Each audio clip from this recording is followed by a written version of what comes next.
மா ஸ்நாக்ஸ் தான் கொண்டு வாயம்மா, பசிக்குது சாப்பிட்றதுக்கு. ஸ்நாக்ஸா? இதை கொண்டு வரேன் இருங்க. ஸ்நாக்ஸை கொண்டு வரதுக்கு இவ்வளோ நேரமா? ஹால்லேருந்து கிச்சன் 10 கிலோமீட்டர் இருக்குது. ஏதோ தடிக்கும் தான் கிச்சனு. ஒரு ஸ்நாக்ஸ் கொண்டு வரதுக்கு இவ்வளோ நேரம் ஆகுது. 1 hour later, 2 hours later. Snacks வரதுக்கு இவ்வளோ நேரம் ஆகுது பார்த்தா பெரிய வெயிட்டான ஸ்நாக்ஸாக ரெடி பண்ணுறா போகுது. வெயிட் பண்ணுறது ஒர்த்து தான். பார்க்கலாம் என்ன ஸ்நாக்ஸ் வந்து தெரியலையே. சரி மூடிலாம் போட்டு தரீங்க. சைஸாக பார்த்தா ரொம்ப பெரிய டிஷ்ஷுக்கும் போகுது இன்னைக்கு ஒரு. என்னங்க சாப்பிடாம இருக்கீங்க? சாப்பிடுங்க. சாப்பிடுவா? ஓப்பன் பண்ணலாம் மாத்த என்னன்னு பார்த்துடலாம்.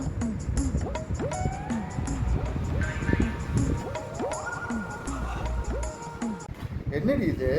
என்ன பண்ணி வச்சிருக்க நீ? என்னடி சொல்ற? நீ என்ன சொல்ற? என்னடி சொல்ற? பூரி, பொட்டுக்கல்ல, இது அவுளு. சரி, இது நாட்டு சர்க்கரையா? ஆமாங்க. இதை பண்ணுறதுக்கு தான் 2 மணி நேரம் டைம் எடுத்துக்கினியா? இதை ஒன்று ஒன்றா கண்டுபிடிச்சி எடுத்துகிட்டு வரணும் இல்லை?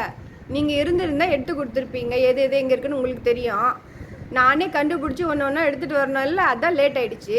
அதான் உனக்கு நான் கேட்டல ஸ்நாக்ஸ் வேணும்னு என்ன சொல்லணும். சரி அது சரி, ஏன் தனித்தனியாக கொண்டு வந்துருக்க நீ? இதில் எல்லாம் மிக்ஸ் பண்ணி வச்சு கொண்டு வரலாம்ல? எங்க எது எது எவ்வளோ வேணும்னு உங்களுக்கு தான் தெரியும். நீங்கள் போட்டு சாப்பிட்டுக்கோங்கப்பா. அப்போ இது கூட ஒன்று மிக்ஸ் பண்ண தெரியாதா? அதை தெரிஞ்சிருந்தா போங்க.